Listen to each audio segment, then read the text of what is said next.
بسم اللہ الرحمن الرحیم۔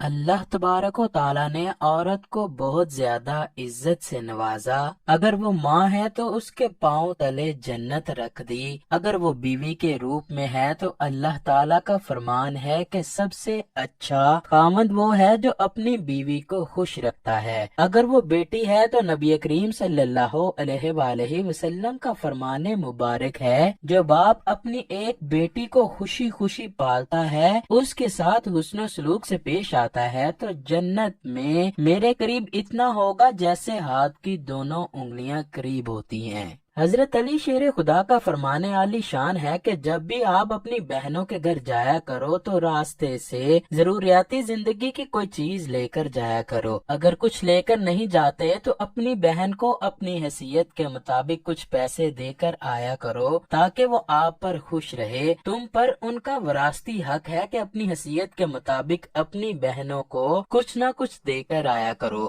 آپ نے مزید فرمایا کہ بد نصیب ہے وہ مرد جو اپنی بہن سے ناراض ہو اور دوران ناراضگی اس کی یا اس کی بہن کی موت واقع ہو جائے۔ اللہ کا شکر ادا کیا کرو جس نے آپ کو بہن جیسے پاکیزہ رشتے سے نوازا ہے۔ بہن ہی وہ رشتہ ہے جو ہر وقت تمہارے دکھوں کا سہارا بنتی ہے۔ حدیث مبارکہ ہے کہ اگر بہن آپ سے بڑی ہے تو اس کو ماں کا رتبہ دیا کرو، اگر وہ تم سے چھوٹی ہے تو اولاد کی طرح اس کی پرورش کیا کرو، جیسے کہ ایک باپ اپنی بیٹی کی پرورش کرتا ہے۔ اپنی حیثیت کے مطابق اس کی مدد کیا کرو۔ حضرت ابو سعید خدری رضی اللہ تعالی عنہ سے مروی ہے کہ میں نے آخر الزمان صلی اللہ علیہ وآلہ وسلم کو کہتے ہوئے سنا ہے کہ جس کو اللہ تعالیٰ نے 2 یا 3 بیٹیاں یا 2 یا 3 بہنیں عطا کی ہیں تو اس نے اپنی بہنوں بیٹیوں کی تربیت ٹھیک کی اور ان کے تمام حقوق کا خیال رکھتا ہے تو اللہ تعالیٰ اس بندے کو جنت میں داخل کرے گا۔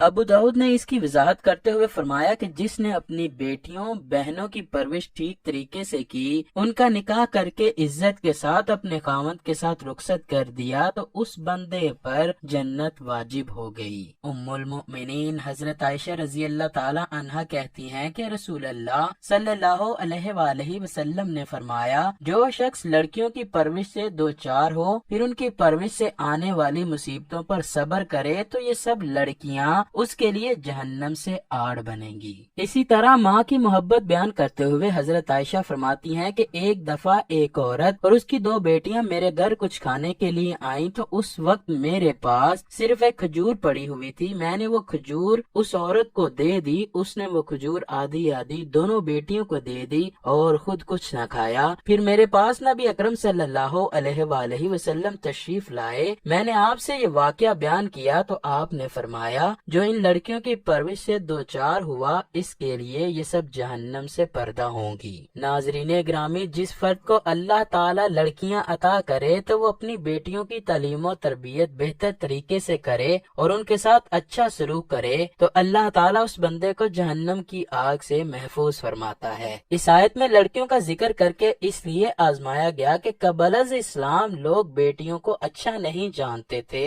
جس کے اگر بیٹی ہوتی تھی تو اس کو زندہ دفن کر دیا جاتا۔ وہ لڑکی کو منحوس تصور کرتے، جب کسی کے ہاں لڑکی پیدا ہوتی تو وہ شرم کے مارے کسی کے سامنے نہ جاتا، وہ لڑکی کی پیدائش بتاتے ہوئے شرم محسوس کرتا تھا۔ قرآن پاک میں ہے کہ دور جاہلیت میں جب کسی کے ہاں لڑکی پیدا ہوتی تو اس کا چہرہ غم کے مارے لال پیلا پڑ جاتا، وہ لوگوں سے چھپتا پھرتا اور اتنا غم زدہ ہوتا اور سوچ میں پڑ جاتا کہ اس کو زندہ رہنے دے یا کہ دفن کر دے۔ رسول اکرم صلی اللہ علیہ وآلہ وسلم فرماتے ہیں کہ بیٹیاں اور بہنیں اللہ تعالیٰ کی طرف سے آزمائش ہیں۔ اللہ تعالیٰ کسی کے گھر میں بیٹی جیسی رحمت دے کر اس کو اور کسی کو بہن دے کر آزماتا ہے۔ اصل میں مسلمان وہ شخص ہے جو اس آزمائش پر پورا اترتا ہے۔ آپ کا فرمان ہے کہ اگر کوئی بندہ اپنے اعمال کی وجہ سے جہنم میں جا رہا ہے پر اس نے اپنی بہن بیٹیوں کے ساتھ اچھا سلوک کیا ہے تو وہ اس کو جہنم کی آگ سے بچا کر جنت کی طرف لے جائیں گی۔ رسول اکرم صلی اللہ علیہ وآلہ وسلم نے اپنے ہاتھ کی 2 انگلیاں ملاتے ہوئے فرمایا کہ جس کو اللہ تعالیٰ نے 2 بیٹیوں سے نوازا اور اس نے ان دونوں کی پرورش اچھے طریقے سے کی کہ وہ جوان ہو گئی، تو وہ پرورش کرنے والا شخص اور میں جنت میں اتنے قریب ہوں گے جتنا فاصلہ ان 2 انگلیوں کا ہے۔ ایک بار دور جاہلیت میں ایک شخص رسول اکرم صلی اللہ علیہ وآلہ وسلم کے پاس تشریف لایا اور کہا کہ اے اللہ کے نبی،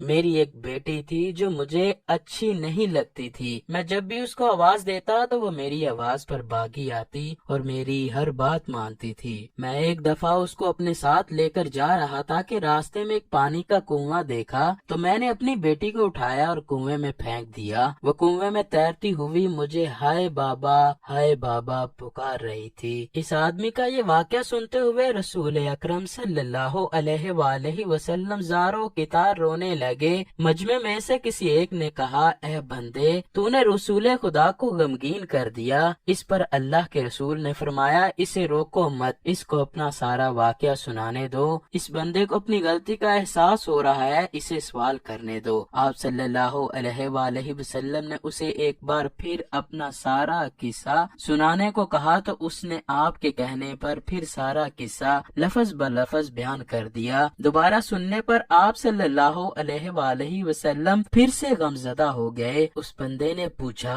اے اللہ کے نبی، خدا مجھے اس پر معاف کر دے گا؟ آپ صلی اللہ علیہ وآلہ وسلم نے فرمایا، دور جاہلیت میں جو ہو گیا اللہ نے اس کو معاف کر دیا۔ یہ سنتے ہی واقعہ سنانے والے نے کلمہ پڑھا اور مسلمان ہو گیا۔ اگر ہم اس دور کی بات کریں تو اب بھی زیادہ تر لوگ لڑکیوں کو برا سمجھتے ہیں، ان کو وراثت میں حصہ نہیں دیتے، ان کے ساتھ لڑکوں کی نسبت اچھا سلوک نہیں کیا جاتا، جبکہ ہمارے پیارے نبی محمد مصطفیٰ صلی اللہ علیہ وآلہ وسلم کی یہ شان تھی کہ جنگ اوتاس میں جب دشمن کو شکست ہوئی تو جنگی قیدیوں میں حضور اقدس صلی اللہ علیہ وآلہ وسلم کی رضائی بہن اور حضرت حلیمہ سعدیہ رضی اللہ تعالی عنہا کی صاحبزادی حضرت شیمہ رضی اللہ تعالی عنہا بھی گرفتار ہوئی۔ جب انہیں شناخت کے لیے آپ کی بارگاہ میں حاضر کیا گیا تو انہیں پہچان کر جوش محبت میں آپ کی آنکھوں میں آنسو آ گئے اور آپ نے اپنی چادر مبارک زمین پر بچھا کر انہیں بٹھایا اور پھر کچھ اونٹ اور بکریاں دے کر ارشاد فرمایا، تم آزاد ہو، اگر تمہارا جی چاہے تو میرے پاس رہو اور اگر اپنے گھر جانا چاہو تو میں تمہیں وہاں پہنچا دیتا ہوں۔ انہوں نے اپنے گھر جانے کی خواہش ظاہر کی تو انتہائی عزت و احترام کے ساتھ انہیں ان کے قبیلے میں پہنچا دیا گیا۔